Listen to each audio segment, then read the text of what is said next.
maromaro fa ilaina ny fifankalalana ny antsitriany.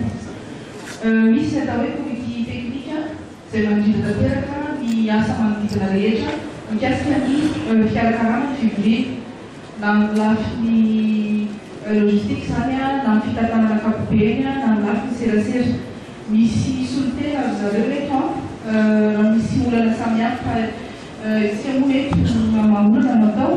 Misy ny ramatoa ampiramakaveno miaraka amin'ny monsieur le directeur de cabinet ny aménagement territoire représentante monsieur Limasso sy animateur razo ao amin'ny ministère ny taloso. Mbola misy samihafa izay hitantsika amin'ny badge eny aminy fa misy soratra hoe comité technique eny aminy.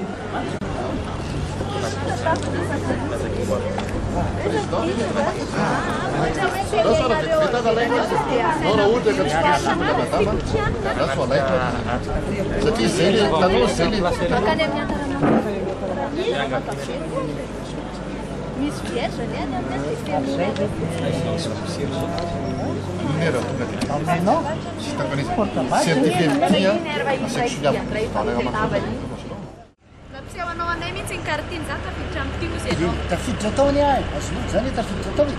Azonao fa le hoe ivoaka zao isakafo satria zany tsy zao sakafo velona. Dia velona ray izy.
Quem vai mais